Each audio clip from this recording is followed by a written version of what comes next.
What is going on, everybody? Zerax here, and I got a build for you. We are finally in Season 17, and with Season 17, we have Solar 3.0. The build we are going to look at today is for the Titan class and utilizing that sick new slam we got. I know a lot of us have our opinions on the 3.0 changes for the Solar classes right now, but I gotta say, that new Titan melee is the most fun melee in the game now, and I'm trying to use it as often as possible. So without further ado, let's get right into this build. Alright, so the main focus of this build is to be able to use our solar hammer smash as often as we can. First thing first, run over to your aspects and slot in consecration. This is going to give us our solar smash. Next, we want Soul Invictus slotted in. This is going to make our solar kill spawn sunspots, which will proc Soul Invictus when running through that said sunspot, giving us increased ability regeneration. Next, with our fragments, we want Ember of Torches. This will make our solar smash hits proc radiant for us and nearby teammates. Radiant gives us increased damage, and if you build correctly, can have this proccing almost indefinitely. Next, I have Ember of Singeing here. This is where Scorching targets recharges your class ability faster. Scorching is what your solar smash does on hit. Initially, I had Ember of Benevolence, as that fragment grants you ability regeneration for applying radiant or cures to your teammates, but as of the time of this video, that has been pulled due to the issues of it not proccing. You could also slot in Ember of Blistering if you'd rather gain grenade energy for igniting and killing targets.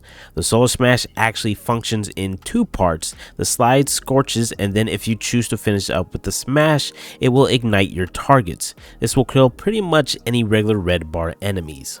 Lastly, we want Ember of Searing. Defeating scorched targets grants melee energy. I don't think you get this fragment by default. You have to go see Icor and pick it up along with the rest of the solar grenades, so make sure you do that. As for your solar melee, choose based off personal preference. I chose to go for Hammer Strike for the movement capabilities you gain from it. This is the same for your grenade. All grenades apply Scorch to your targets anyways, but I personally went for Thermite Grenade so my grenade can cover more area, allowing for me to hit more targets.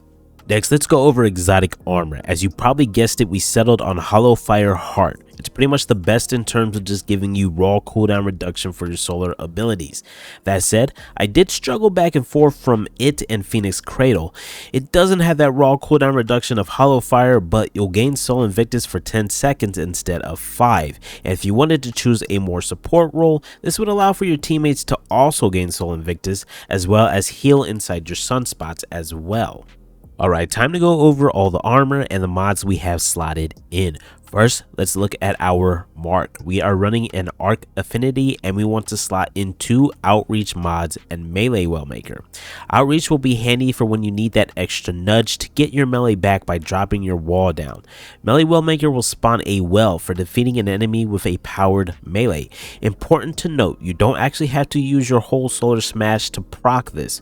Remember, the solar smash functions in 2 parts. You can simply do the slide and let your enemies burn out and they will drop the well. This will lead you to gaining your powered melee back sooner, as not following up with the smash after using the slide only uses half of your melee energy. This also means you can proc radiant more often. Going up to our boots, we have Solar Affinity, and our mod of choice here is Bountiful Wells. This is going to allow you to use multiple mods of the same type. In our case, that means Melee Wellmaker. The thing about Melee Wellmaker is that it gives you only 1 well at a given time. This means you can kill a whole mob of enemies at one time and only have 1 well to show for it. And that's because a well will only spawn from the first enemy you killed before the mod goes on a mini cooldown. Bountiful Wells is going to alleviate that by allowing for us to stack multiple melee wellmaker mods, allowing for multiple wells to drop from one enemy before going on cooldown. Now, I don't want to lose you here, but Bountiful Wells also has a bit of a secret perk. Not only does it allow for you to run multiples of the same mod, but it also copycats the effect of that mod as well. This means Bountiful Wells will function as a melee wellmaker mod as well. So let's say I have 2 melee wellmaker mods in Bountiful Wells. This means I'll get 3 wells from 1 enemy. I know it seems kind of confusing at first, but once you get it, you got it. Little extra note to go with that, you can only gain a max of 4 wells from an enemy. This means you can't run 4 melee wellmaker mods with Bountiful Wells and get 5 wells. I know, big bummer.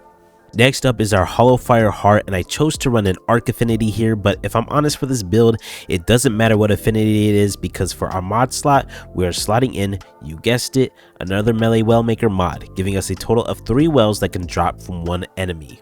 Moving on to Gauntlets, we are rocking a stasis affinity. Here's why. We want to be able to slot in 2 melee kickstarts. This will give us melee energy when we fully use up our melee energy.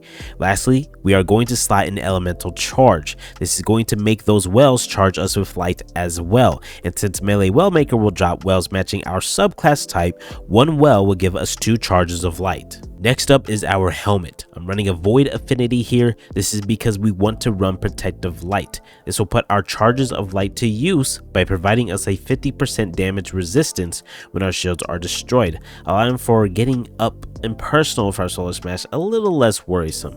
This will consume your 2 charges of light but give you that damage resistance for 10 seconds.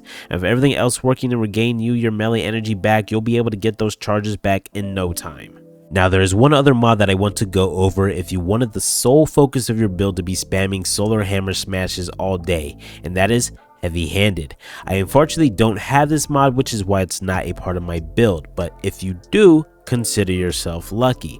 This mod is essentially melee kickstart on steroids. If you have charges of light and use your melee, this is going to give you half that energy back and consume only 1 stack of your charges of light. This means as long as you're dropping hammer smashes and making wells, you will always be gaining and utilizing your charges of light. Alright, so what are some good weapons to pair with this build? Anything with Wellspring on it is going to do wonders here. A lot of this build is focused on securing at least 1 kill with your melee to gain it back quickly. If you happen to use your melee on a tougher enemy, you might be on a little bit of a downtime. So Wellspring is going to help you build that energy back up faster. You could always use the Traveler's Chosen sidearm exotic, as stacks of kills will gain you ability energy when reloading and consuming those stacks. Well, that's it guys. I hope you enjoyed this build, and if you made it this far, I just want to say thanks for sticking around and letting me occupy a bit of your time, and I hope you can get the most out of this build. Before I head out, how are you guys feeling about this season? What do you think of Solar 3.0? Was it everything you hoped for, or was there something else you think Bungie could have did? With that, I'll catch you guys in the next video. Peace.